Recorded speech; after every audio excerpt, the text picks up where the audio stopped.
September 7th, 2016. Detroit, Michigan.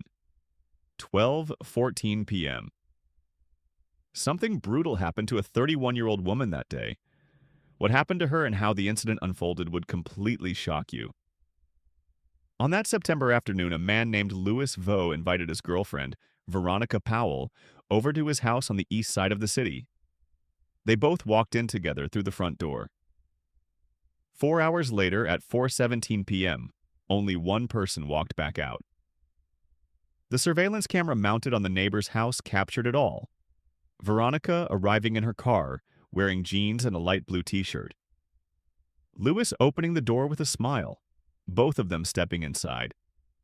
And then, hours later, Louis emerging alone, looking up and down the street before getting into his truck and driving away. The police would later identify Louis Vaux from that footage. But to understand what really happened inside that house, we need to go back to the beginning and walk through the whole story, because this wasn't just a random act of violence. This was the culmination of a lifetime of rage, a toxic relationship built on lies, and a discovery that would push a dangerous man past the point of no return. Louis Vaux worked as a mechanic at Miller's Auto Repair on Grand River Avenue in Detroit. It was a small shop, the kind of place where the oil stains on the concrete floor were permanent and the smell of gasoline hung in the air. All day long, Louis worked on cars, replacing brake pads, fixing transmissions, changing oil, tightening bolts. His hands were always covered in grease, his knuckles scarred from years of working with heavy tools. But Louis wasn't just any mechanic. He was known around the shop for his temper. He would easily get annoyed over small things. A part that didn't fit right, a customer who asked too many questions, a coworker who made a joke he didn't find funny. His anger was quick and unpredictable. There was one incident that everyone at Miller's still talked about. It happened in March 2015, about a year and a half before Veronica disappeared. Louis had been working on a transmission rebuild when his senior mechanic, a man named Dale Hutchins who'd been in the business for 30 years, suggested he was using the wrong technique. Dale was trying to help. He'd rebuilt hundreds of transmissions and knew the job inside and out. But Louis didn't see it that way. He saw it as criticism, as someone questioning his skills. Without warning, he grabbed a heavy spanner from his toolbox and swung it at Dale. The metal tool connected with Dale's shoulder, leaving a bruise that lasted 2 weeks.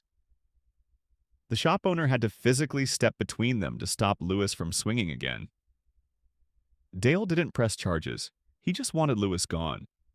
And he was, but only for a few months before another shop hired him, completely unaware of what had happened. At 54 years old, Louis Vaux was single, not because he couldn't afford to take care of himself.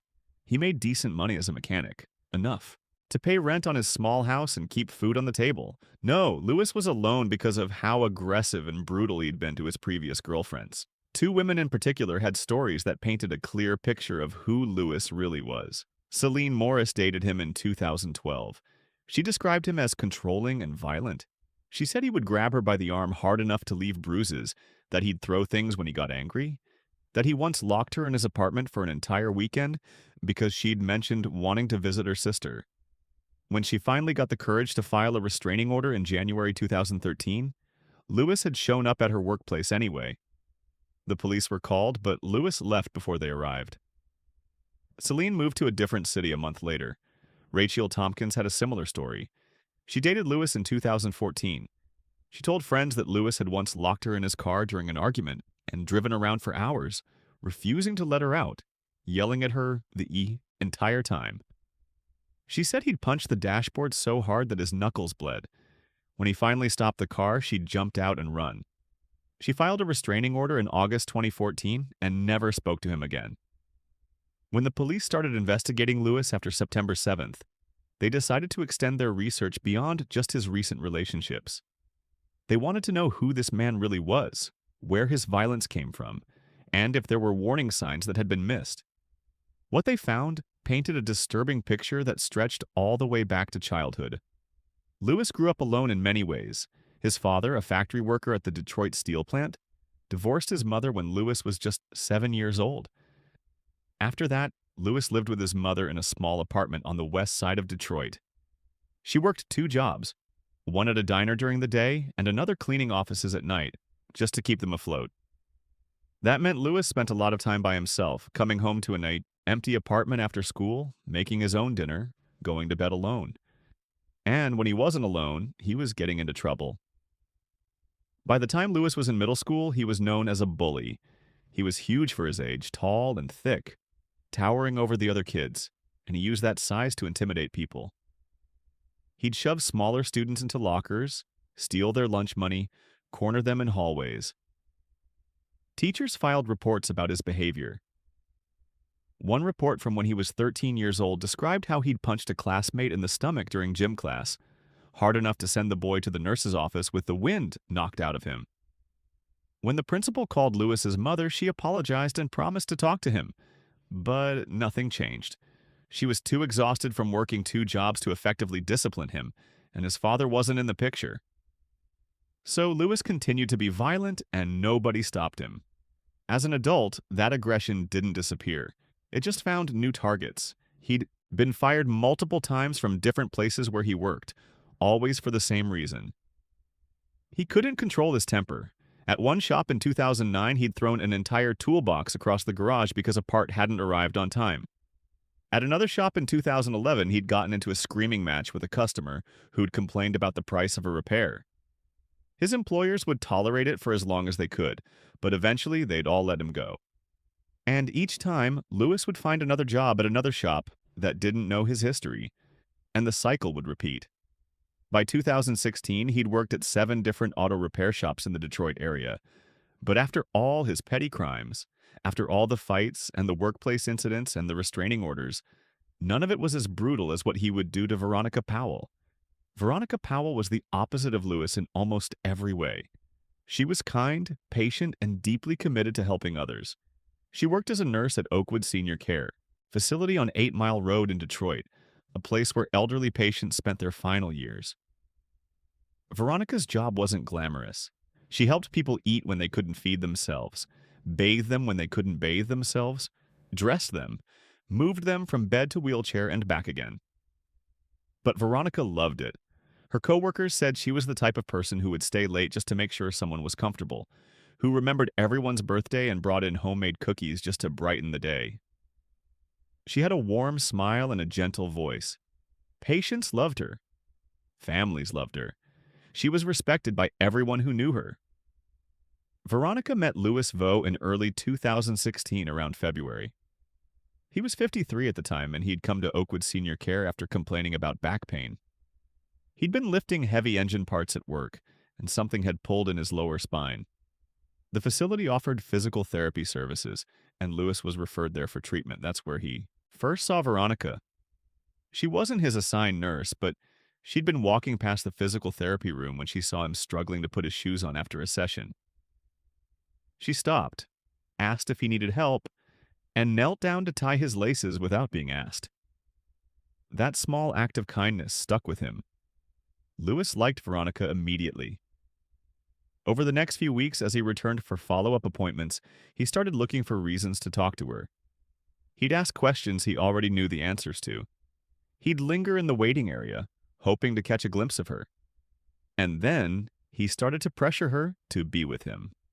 One morning in late February 2016, Veronica arrived at work to find a bouquet of red roses on her desk.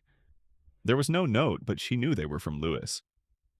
He'd asked around, found out where she worked, and left them there before his appointment. Veronica was flattered. She'd been single for a while, focused on her job and her family. The attention felt nice. So when Louis asked her out for coffee a few days later, she said yes. Louis tried to look caring. He bought her flowers, opened doors for her, paid for meals, and listened when she talked about her day. He told her he'd been unlucky in love, that his past relationships hadn't worked out because the women didn't understand him. He made himself seem like a victim of circumstance, someone who just needed the right person to see the good in him. And Veronica believed him. She thought he was just someone who'd been hurt, someone who needed kindness and patience. It didn't take long before Veronica started falling in love with him. By April 2016, they were officially dating. At first, everything seemed fine. Lewis was on his best behavior, charming and attentive. But slowly, things began to change. Lewis didn't like it when Veronica talked about her male coworkers. He'd ask questions, pressing for details about who she'd spoken to and what they'd discussed. He'd call her multiple times a day just to check in. If she didn't answer right away, he'd call again. And again. On June 15th, 2016, just 4 months after they'd started dating, Lewis proposed to Veronica. They were at his house, sitting on the couch after dinner. He got down on one knee, pulled out a small ring, and asked her to make it official with him. To marry him. Veronica said yes. She was surprised by how fast it was happening, but she convinced herself that when you know, you know. Her friends weren't so sure. They'd noticed changes in her. She was canceling plans more often, saying Lewis wanted to spend time together. She'd stopped posting on social media. She seemed more withdrawn, more careful about what she said. But there was something Veronica hadn't told Lewis. Something she was keeping hidden. And when he found out, it would trigger the violence that had been simmering beneath the surface their entire relationship. Before Veronica met Lewis, she'd been in a relationship with a man named Barton Reed. They'd dated for almost 2 years, from 2013 to early 2015. The relationship had ended, but not cleanly. Barton still had feelings for Veronica. He would call her, text her, tell her he loved her and that he wanted her back. And Veronica, kind-hearted as she was, didn't have the heart to cut him off completely. After putting the puzzles together, the police found out that Veronica hadn't told Barton that she was engaged to Lewis. She'd kept it a secret, maybe because she didn't want to hurt him, or maybe because part of her still cared about him too. Then one day in late August 2016, Barton came to visit Veronica at her apartment. He'd been persuading her for weeks, saying he just wanted to talk, that he missed her, that he needed closure. Veronica finally agreed to see him, and during that visit, things got intimate. Veronica and Barton were together that night. It was a mistake. Veronica knew it as soon as it happened. She felt guilty, conflicted, torn between the man she was, engaged to, and the man she'd once loved. But she didn't tell Lewis. She buried it, hoped it would go away, hoped Barton would finally move on, and that Lewis would never find out. But Lewis did find out. In early September 2016, Lewis was at Veronica's apartment. She'd gone to take a shower and her phone was sitting on the coffee table. It buzzed, a text message. Lewis glanced at it. The name on the screen was Barton. Lewis picked up the phone. He knew Veronica's passcode. She'd given it to him weeks ago, back when things were still good between them, when she had nothing to hide. He unlocked the phone and opened the messages. What he read made his blood boil. Text messages between Veronica and Barton, going back weeks. Messages where Barton told her he loved her. Messages where they talked about the night they'd spent together in late August. Messages where Veronica told Barton how good it had been, how she'd enjoyed being with him again. Lewis sat there on the couch, staring at the screen, his hands shaking with rage. His jaw clenched. His breathing got heavier. When Veronica came out of the shower, wrapped in a towel with her hair still wet, she saw him holding her phone. She froze. Lewis confronted her. He showed her the messages. He demanded to know who Barton was, why she was still talking to him, why she'd been with him while engaged to another man. His voice got louder. He stood up from the couch, towering over her. Veronica tried to explain. She said it was a mistake, that it didn't mean anything, that she loved Lewis and wanted to be with him. She said Barton was from her past, that she'd been confused, that it would never happen again. But Lewis wasn't listening. His face was red. His fists were clenched at his sides. He told her to leave. Veronica grabbed her clothes and left the apartment. She drove home crying, terrified of what Lewis might do. She called Tasha that night and told her everything. Tasha begged her to end the relationship, to file a police report, to get away from Lewis. But Veronica said she'd handle it, that she'd talk to him, that everything would be okay. It wouldn't be okay. Being the furious person he was, Lewis decided right then that he would take revenge on Veronica. He spent the next few days planning it, thinking about how he would make her pay for what she'd done to him. On September 7th, 2016, Lewis called Veronica around 10:30 a.m. He told her he wanted to talk, that he'd had time to think about what happened, and that he wanted to work things out. He said they should spend the day together, just the two of them, so they could relax and reconnect. He told her to come over to his place after lunch. Veronica, hopeful that they could move past the fight, agreed. She arrived at his house at 12:14 p.m. The surveillance camera captured her walking up to the front door, calm and unsuspecting. Lewis opened the door with a smile. They both stepped inside and the door closed behind them. What happened next, according to police reports and forensic evidence, was brutal. Reports say that Lewis attacked Veronica shortly after she arrived. He stabbed her. The medical examiner would later find multiple stab wounds on her body, but he didn't stop there. In a fit of uncontrollable rage, Lewis dismembered her. He chopped her body into pieces, separating her limbs from her torso, her head from her neck. The bathroom became a crime scene covered in blood. After he was done, Lewis used the back door of his house to carry the remains out. He loaded them into his truck and drove to a remote wooded area about 20 miles outside of Detroit, near the town of Romulus. There, he buried what was left of Veronica Powell in a shallow grave. Then he went home, cleaned up as best as he could, and tried to make it look like nothing had happened. At 4:17 p.m., the surveillance camera captured Lewis walking out of his front door alone. He looked up and down the street, checking to see if anyone was watching. Then, he got into his truck and drove away. It took 3 days for anyone to realize Veronica was missing. On September 9th, 2016, she didn't show up for her shift at Oakwood Senior Care.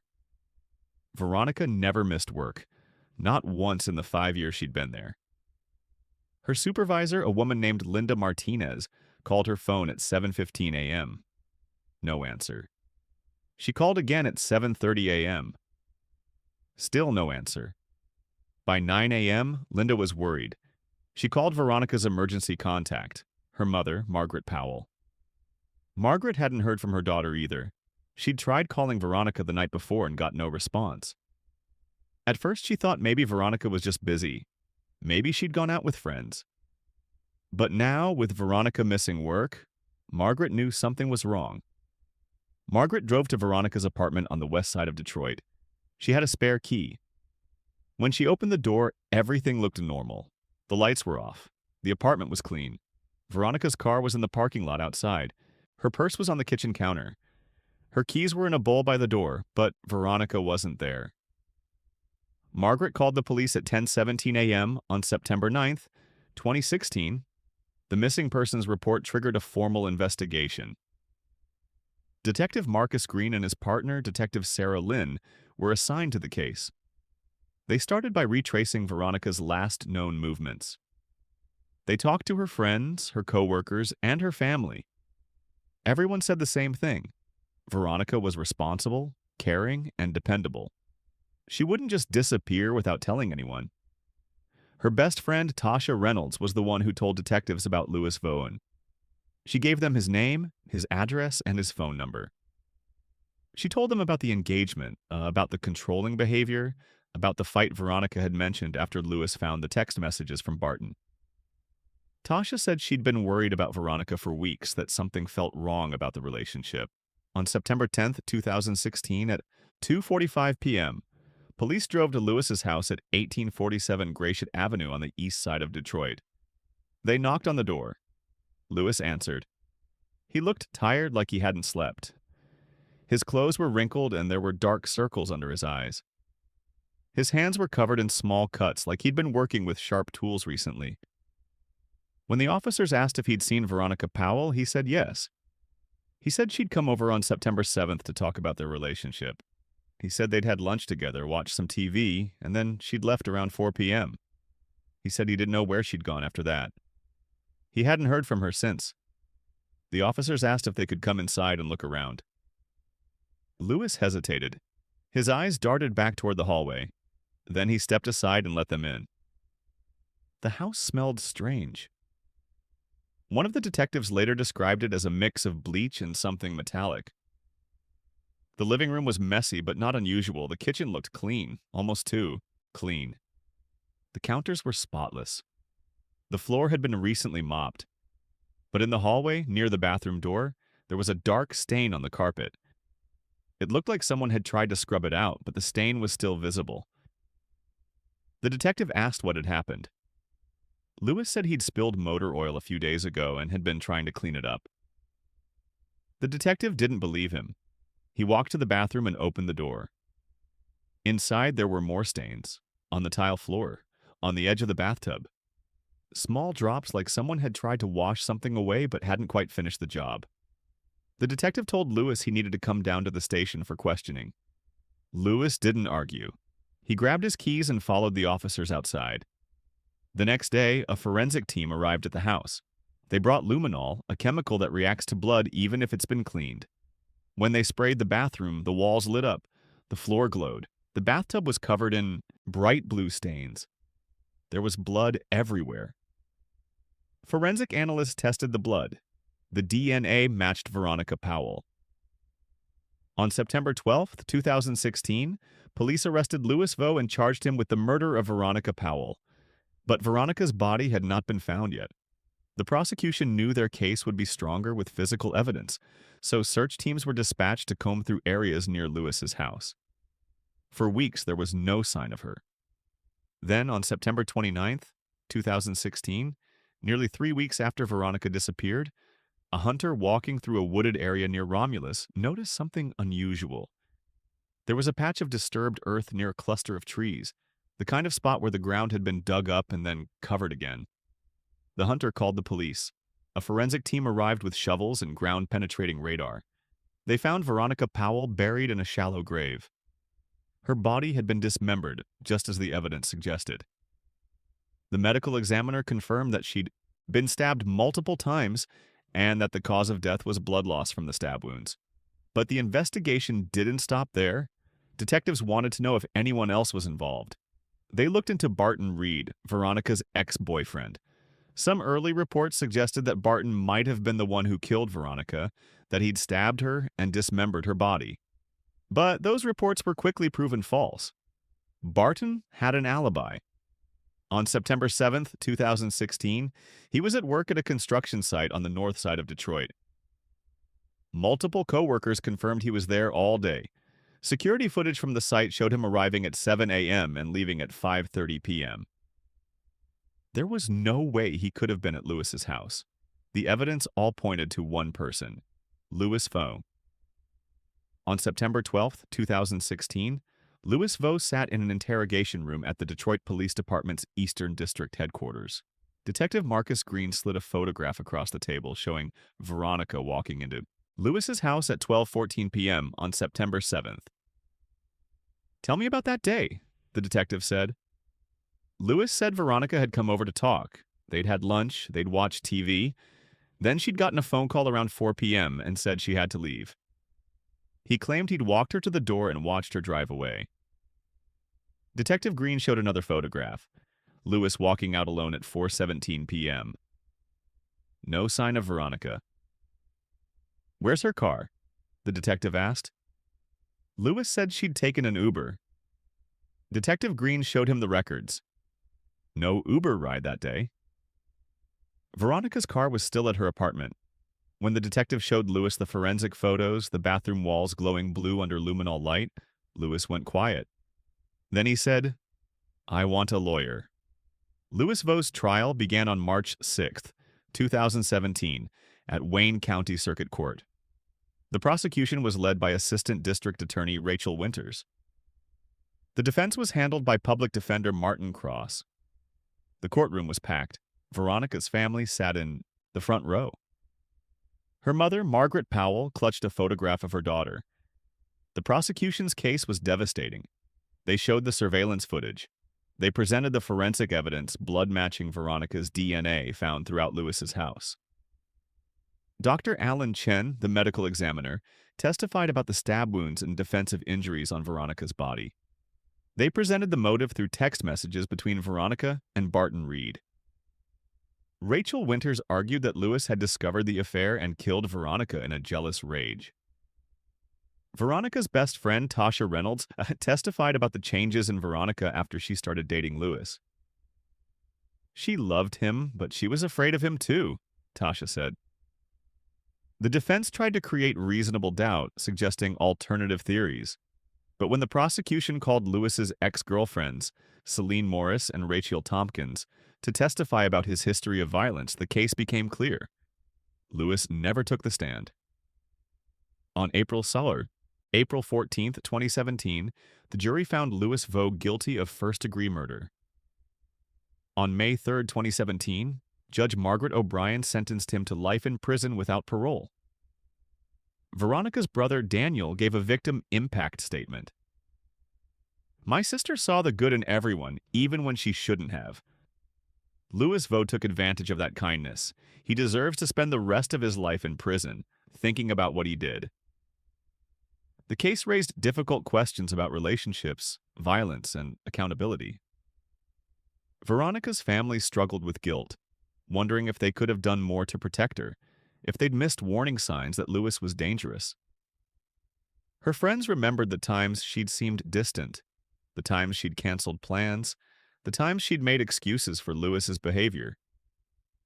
Some people argued that Veronica shouldn't have been with Barton while engaged to Louis, that her actions had provoked the violence. But others pointed out that nothing Veronica did justified what Louis did to her. No betrayal, no affair, no lie deserved that kind of brutality. Louis Vaux is currently serving his sentence at the Richard A. Handlin Correctional Facility in Ionia, Michigan. He maintains his innocence, though he's never provided an alternative explanation for what happened to Veronica Powell on September 7, 2016. Veronica Powell was buried at Woodlawn Cemetery in Detroit on October 15, 2016. She was 31 years old.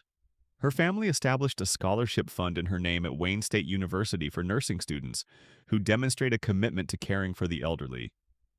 The case serves as a reminder that violence doesn't happen in a vacuum.